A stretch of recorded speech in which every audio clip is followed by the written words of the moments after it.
কাকিমা, ও কাকিমা, মা এই কে গো? মা গো মা, জামা জমেছে। কোথায় ছিলে তুমি কালকে সারা রাত? এই তো ফুটো। এই মালটাই তো সকাল বলে আমার কাছ থেকে 10 টাকা নিয়ে হ্যান্ডেল মেরে গেল। কালকে ছেলে, তুই সারা গ্রামে টাকা নিয়ে হ্যান্ডেল মেরে বেড়াচ্ছিস? এইসব কি বলছো গো জামাইবাবু? হ্যান্ডেল মেরে বেড়াচ্ছি মানে?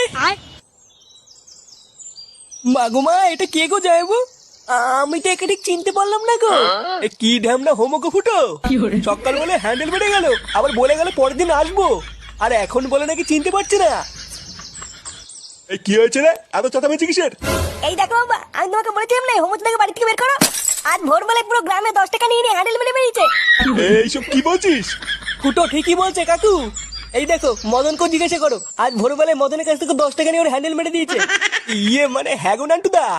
ও, ওই জন্য তো ভাবি আজ ভোরবেলায় অন্ধকার থাকতে এই সরে বাচ্চা আমার সাইকেল নিয়ে কোথায় গেল। তার মানে এই চোদনা আজকে ভোরবেলায় টাকা নিয়ে হ্যান্ডেল মারতে গেছিল। হ্যাঁ, আরে শান্তি ছিল, সবাইকে বলে বেরিয়েছে ও নাকি আমার শালা। কি সারা গ্রামে আমাদের মান সম্মান এভাবে গাড় মারছে? এই সবাই মিলে ধরে এই হোমোসাটা ভাঙতা। ইয়ে মানে মেশমশাই, আমি কিছু করিনি। কিছু করিসনি লেউড়ি? বাঞ্চো রাস্তার এমন সেটা ভাঙবো তুই আর কোনোদিন এই বাড়িতে আসবি না। কি হলো কি বলা, মার চোদ নাকে। জামাইবাবু,